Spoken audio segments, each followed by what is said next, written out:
Hey guys, Michelle from Michelle's Party Planet here. I'm going to share with you a quick tutorial on creating a scroll of names for our Nightmare Before Christmas party that we're having. If you've ever been to Disneyland and seen the Haunted Mansion dressed up for Nightmare Before Christmas between September to December, then you would have seen this prop here, and I'll show a better picture on the screen. But you'll see this guy right here with a list coming out of his name, a list of names coming out of his mouth of all the kids. And this is a list that Jack Skellington goes off of when he pretends to be Santa, as in the movie. So we are actually planning a party, like I mentioned, and I wanted to create this list to kind of either be the table runner or maybe just some decoration to go along the wall. I really don't know. It just depends on how easy this is going to be. So what I decided to do is get this easel paper roll online, and I'll share a link below of where you can get it. And it's actually just for a kid's paper crafting easel for them to paint and whatnot. What I'm going to do is just freehand it. And what I'm doing is I'm just going to use this easel paper roll, the Sharpie, just a black Sharpie, some stamps and ink, because the picture I showed you is kind of distressed, and so I'll be using this tool to distress the edges. And so hopefully this works out. I haven't tried this before. We're gonna just do this together for the first time. So my penmanship is lousy, but I'm pretty sure I can write the names as they're written on here. So I'm gonna just start with a few.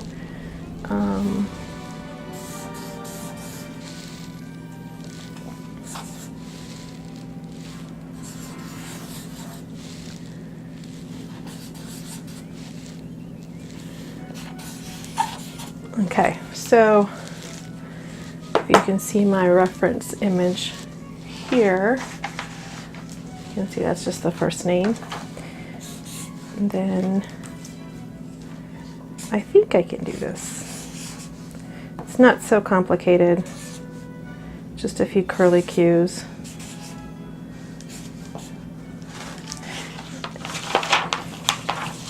So I'm just going to go ahead and, after I get to this is the only image I could find online.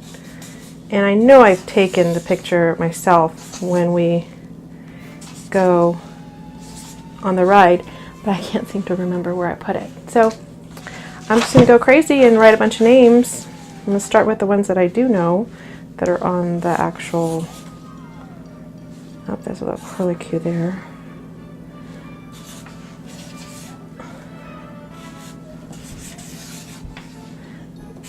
I think that's just pretty easy, close enough at least.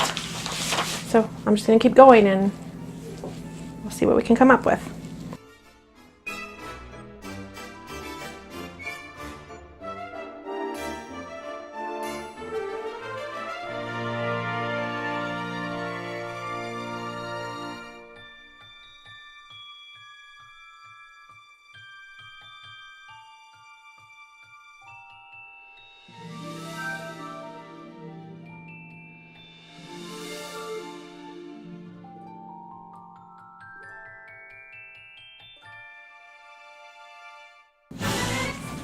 Okay, so that's probably a good place to stop. I'm going to just roll it up because I do want a continuous length. Some of these don't look very good, but I don't think it's going to really matter. So I don't know what happened with this one here. Or the Todd. Those two need help, but you know what? I'm not going to be overly critical.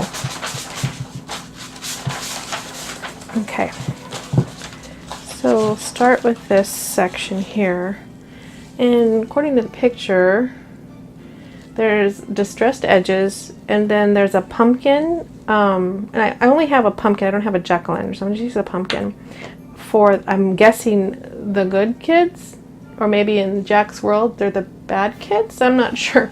And then there's a skull and crossbones for the opposite of whatever these mean. I don't remember. So I'm going to just apply a little bit of ink to each of them and put them down. I'm only going to do the first couple here. I'll do the rest offline, but we're just going to basically see if this works.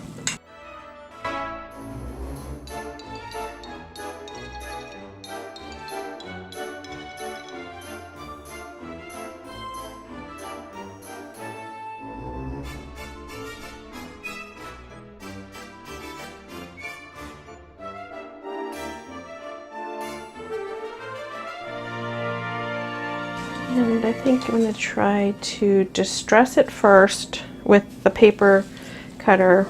Room service.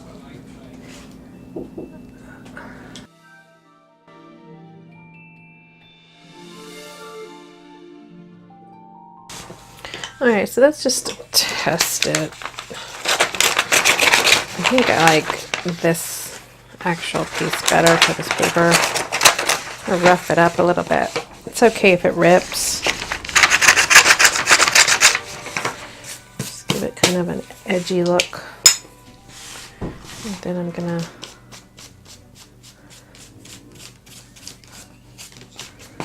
kind of just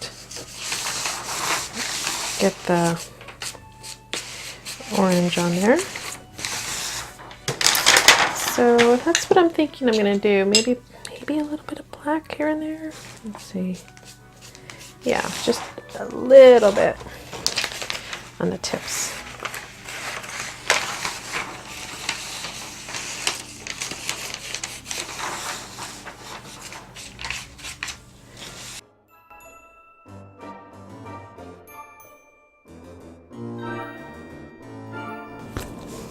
Okay, so I don't actually have any ink that I thought I might have. It must have dried out, and I threw it out when I cleaned up my craft room because I can't locate it. But I'm thinking, this gold paint might be what I need.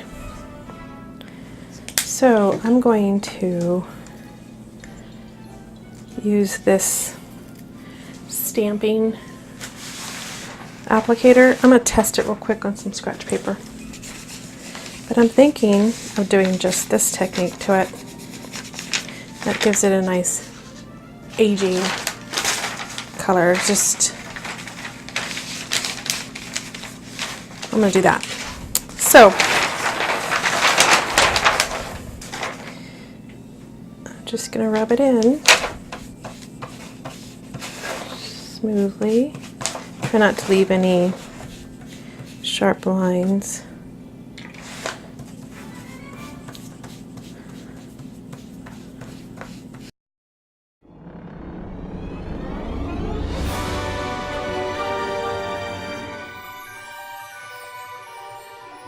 Okay, that's it. I'm just going to blot out some more of this. Got a lot more paint on here. Just kind of go back and see if I see any holes flaring at me.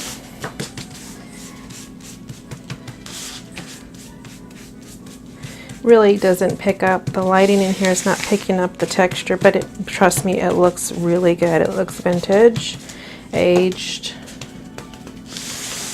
and just what we need. It's actually gold, more gold than I would have done normally, but I thought this shade was a good touch.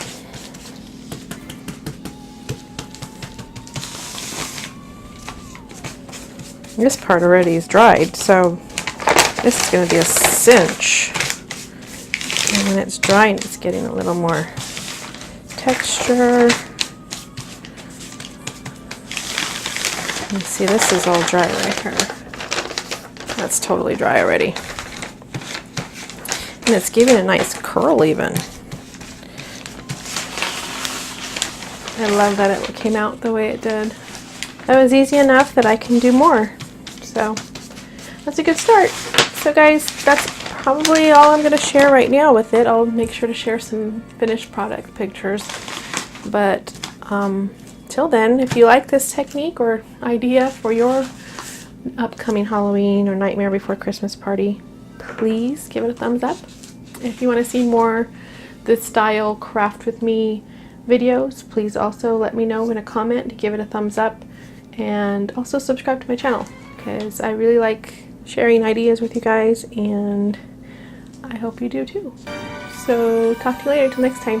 Thank you. Bye.